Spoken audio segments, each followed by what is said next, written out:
हरे कृष्णा राधे राधे। श्री ओम नमो भगवते वासुदेवाय।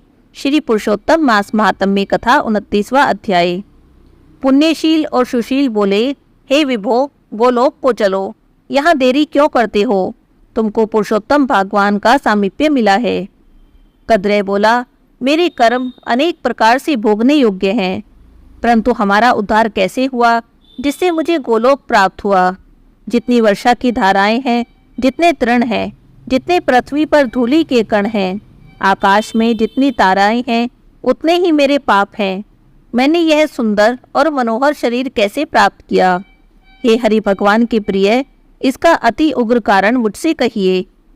श्री नारायण बोले, कद्रय की इस प्रकार की वाणी को सुनकर हरि के दूतों ने कहा। हरि के दूत बोले, अहो आश्चर्य है। हे देव, आपने इस पद की प्राप्ति का कारण महान साधन कैसे नहीं जाना? हे प्रभु, सब में उत्तमोत्तम विष्णु भगवान का प्रिय महान पुण्य फल को देने वाला पुरुषोत्तम मास नाम से प्रसिद्ध मास को क्यों नहीं जाना? उस पुरुषोत्तम मास में देवताओं से भी न होने वाला तप तुमने किया है। हे महाराज, वन में वानर शरीर से अज्ञान में वह तप हुआ है। मुख रोग के कारण अज्ञान से अनाहार व्रत हुआ। तुमने बंदरपने की चंचलतावश वृक्ष से फलों को तोड़कर पृथ्वी पर फेंका। उन फलों से दूसरे मनुष्य तृप्त हुए। अंतःकरण में विशेष दुख होने से पानी भी नहीं पिया। इस तरह श्री पुरुषोत्तम मास में अज्ञानवश तुमसे तीव्र तप हो गया। हे अनग, फलों के फेंकने से परोपकार भी हो गया। वन में घूमते घूमते शीत, वायु और घाम को सहन किया। श्रेष्ठ तीर्थ में, सुंदर महातीर्थ में 5 दिनों तक गोता लगाया, जिससे श्री पुरुषोत्तम मास में तुमको स्नान का पुण्य भी प्राप्त हुआ। इस प्रकार तुम्हारे रोगी के अज्ञान से उत्तम तप हो गया। सो यह सब सफल हुआ और तुमने इस समय अनुभव किया। जब बिना समझे पुरुषोत्तम मास के सेवन हो जाने से तुमको यह फल मिला है, तो मनुष्य इस पुरुषोत्तम मास के उत्तम महात्म्य को जानकर श्रद्धा से विधि पूर्वक कर्म करे तो उसका तो फिर कहना ही क्या है। तुमने अपना जो अर्थ साधन किया है, वैसा करने को कौन समर्थ है? पुरुषोत्तम भगवान को और कोई वस्तु प्रीति देने वाली नहीं है। इस भारत खंड में अति दुर्लभ मनुष्य योनि में जन्म लेकर जो पुरुषोत्तम भगवान की सेवा करते हैं, जिस पुरुषोत्तम मास में एक भी उपवास के करने से मनुष्य पाप पुंज से छूट जाता है, वहाँ तुमने महीनों उपवास किया। इस उग्र तपस्या का फल कहाँ जाएगा? इस मास के समान वे प्राणी धन्य और कृतकृत्य हैं। वे सदा भाग्यवान, पुण्य कर्म के करने वाले पवित्र हैं, और उनका जन्म सफल है, जिनका सब में उत्तम पुरुषोत्तम मास का स्नान, दान और जप से व्यतीत हुआ है। श्री पुरुषोत्तम मास में दान, पितृकार्य, अनेक प्रकार के तप, ये सब अन्य मास की अपेक्षा कोटि गुना अधिक फल देने वाले हैं। जो पुरुषोत्तम मास के आने पर स्नान और दान से रहित रहता है, उस नास्तिक, पापी, शठ, धर्मध्वज, खल को धिक्कार है। श्री नारायण बोले, पुण्यशील और सुशील से वर्णित अपने अदृष्टे को सुनकर चकित होता हुआ कद्रय प्रसन्नचित्त हो गया और रोमांचित हो गया। तीर्थ के देवताओं को नमस्कार कर बाद कालंजर पर्वत को नमस्कार करने लगा और वन के देवताओं को तथा गुल्म, लता और वृक्षों को नमस्कार करने लगा। बाद में विनय से युक्त होकर विमान की प्रदक्षिणा कर मेघ के समान श्याम वर्ण सुंदर पीतांबर को धारण कर वह कद्रय विमान पर सवार हो गया। संपूर्ण देवताओं को देखते हुए गंधर्व आदि से स्तुति और किन्नर आदियों से बार बार बाजा बजाने जाने पर इंद्र आदि देवताओं ने प्रसन्न होकर मंद पुष्प वृष्टि को करते हुए उसका आदर पूर्वक पूजन किया। फिर आनंद से युक्त योगियों को दुर्लभ गोप गोपिकाओं से सेवित रासमंडल से शोभित गोलोक को गया। जरा मृत्यु रहित जिस गोलोक में जाकर प्राणी शोक का भागी नहीं होता, उस गोलोक में यह चित्र शर्मा पुरुषोत्तम मास के सेवन से गया। व्याध से पुरुषोत्तम मास के सेवन से वानर शरीर को छोड़कर 2 भुजाधारी मुरली हाथों में लिए पुरुषोत्तम भगवान को देखकर बहुत प्रसन्न हुआ। श्री नारायण बोले, इस आश्चर्य को देखकर समस्त देवता चकित हो गए और श्री पुरुषोत्तम की प्रशंसा करते हुए अपने स्थानों को गए। नारद मुनि बोले, हे तपोधन, आपने दिन के प्रथम भाग का कृत्य कहा। पुरुषोत्तम मास के दिन के पिछले भाग में होने वाले कृत्य को कैसे करना चाहिए? हे बोलने वालों में श्रेष्ठ, गृहस्थ के उपकार के लिए मुझसे कहिए, क्योंकि आपके समान महात्मा सदा सबके उपकार के लिए ही विचरण करते हैं। श्री नारायण बोले, प्रातःकाल के कृत्यों को विधि पूर्वक समाप्त कर बाद में मध्याह्न में होने वाली संध्या को करके तर्पण करें। देव, मनुष्य, पशु पक्षी, सिद्ध, यक्ष, सर्प, दैत्य, पिशाच, प्रेत, नाग, ये सब जो अन्न की इच्छा करते हैं वे सब मेरे से दिए गए अन्न को ग्रहण करें। फिर पंच महायज्ञ को करें। उसके बाद भूत बलि को करें और काक कुत्ता को श्लोक पढ़ते हुए बलि दें। इस प्रकार कहकर समस्त भूतों को पृथक पृथक बलि देवें। फिर विधि पूर्वक आचमन करके प्रसन्न होकर श्रद्धा से अतिथि प्राप्ति के लिए गोह दूहने के समय तक द्वार का अवलोकन करें।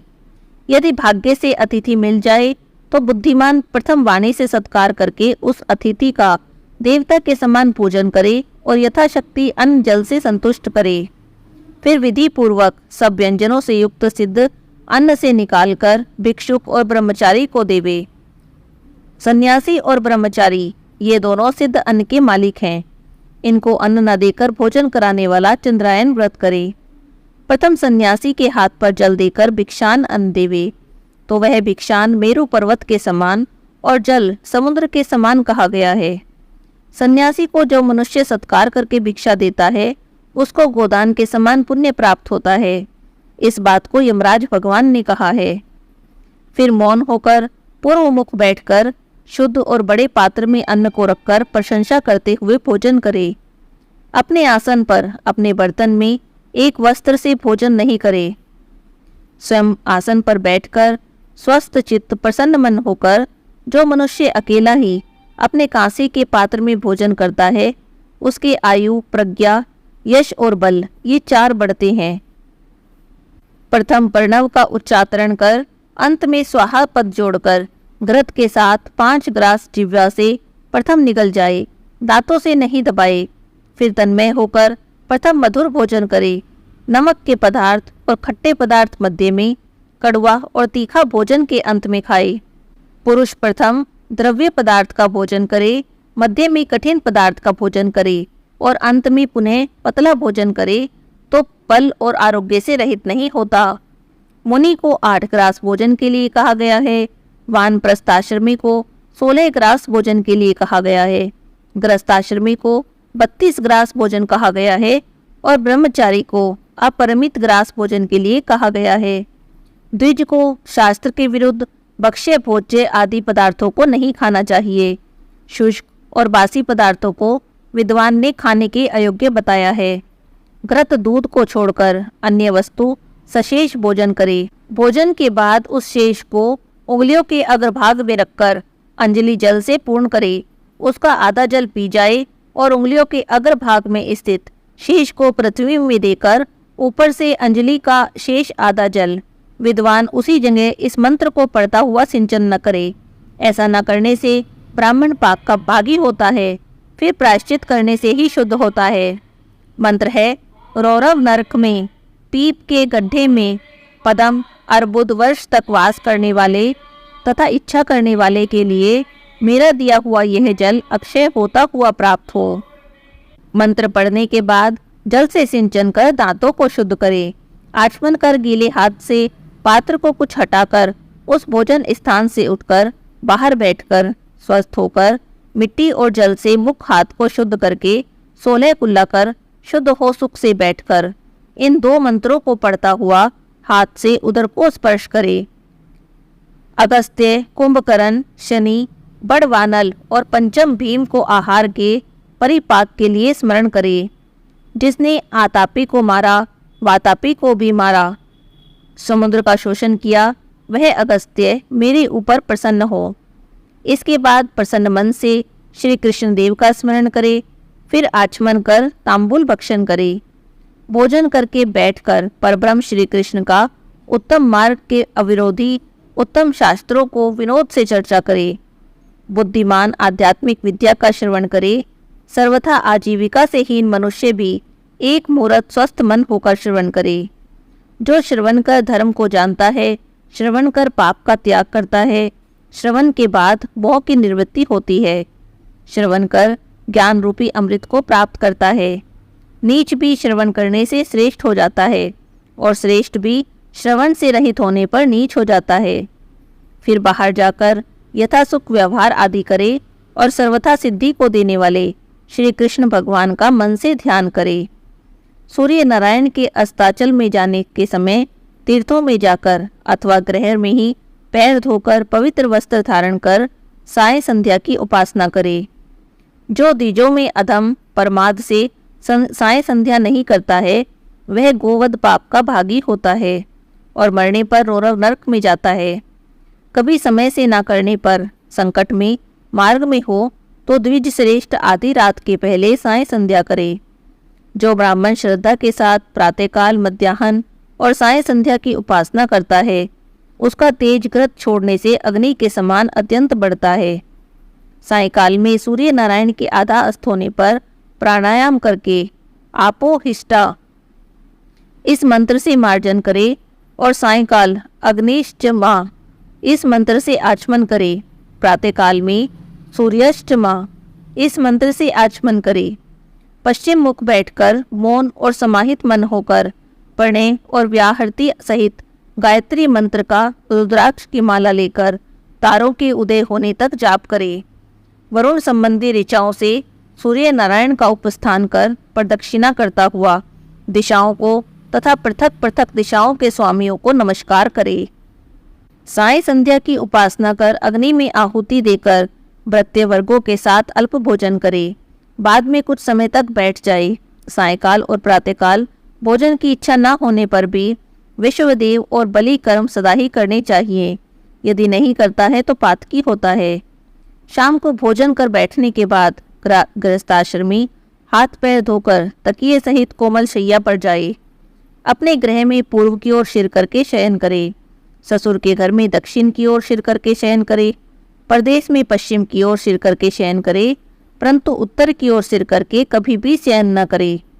रात्रि सूक्त का जाप करे और सुखशायी देवताओं का स्मरण कर अविनाशी भगवान विष्णु को नमस्कार कर स्वस्थ चित्त हो रात्रि में शयन करे। अगस्त्य, माधव, महाबली, वुचुकंद, कपिल, आस्तिक मुनि ये 5 सुखशायी कहे गए हैं। मांगलिक जल से पूर्ण घट को सिर के पास रखकर वैदिक और गरुड़ मंत्रों से रक्षा करके शयन करे। ऋतुकाल में स्त्री के पास जाए और सदा ही अपनी स्त्री से प्रेम करे। व्रति रति की कामना से पर्व को छोड़कर अपनी स्त्री के पास जाए। प्रदोष और प्रदोष के पिछले पहर में वेदाभ्यास करते समय व्यतीत करे। फिर 2 पहर शयन करने वाला ब्रह्मा तुल्य होने के योग्य होता है। ये सब प्रतिदिन के समस्त कृत्य समुदाय को कहा है। गृहस्थाश्रमी भली प्रकार इसको करे और यही गृहस्थाश्रम का लक्षण है। अहिंसा, सत्यवचन, समस्त प्राणियों पर दया, शांति, यथाशक्ति दान करना गृहस्थाश्रम का धर्म कहा गया है। पर स्त्री से भोग नहीं करना, अपनी धर्मपत्नी की रक्षा करना, बिना दी हुई वस्तु को नहीं लेना, शहद और मांस को नहीं खाना, यह 5 प्रकार का धर्म बहुत शाखा वाला, सुख देने वाला है। शरीर से होने वाले धर्म को उत्तम प्राणियों को करना चाहिए। श्री नारायण बोले, संपूर्ण वेदों में कहा हुआ यह उत्तम चरित्र गृहस्थाश्रम का लक्षण है। हे मुने, इस लोक के हित के लिए संक्षेप में लक्षण के साथ मैंने आपसे अच्छी तरह से कहा है। यहाँ पर श्री पुरुषोत्तम मास का 29वां अध्याय समाप्त हो जाता है। हरे कृष्णा, राधे राधे।